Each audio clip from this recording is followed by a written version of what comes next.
Evergreen campaign marketing ke seasonal campaign marketing?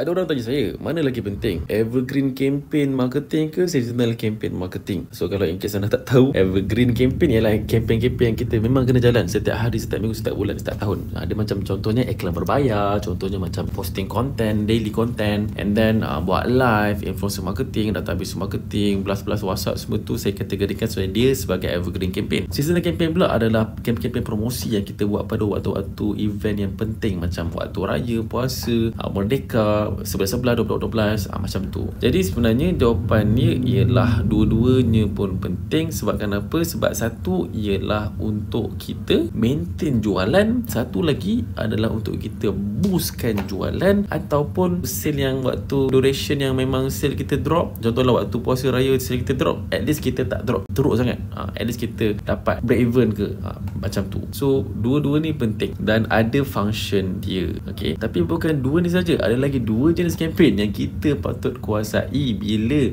dah tiba fasanya. Okay, evergreen tu campaign wajib lah. Okay, yang seasonal tu campaign sunat. Yang ketiga adalah harus. Kalau yang keempat tu good to have. Tapi kalau anda dapat buat semua, insyaAllah anda boleh jadi the best ataupun the top 1%.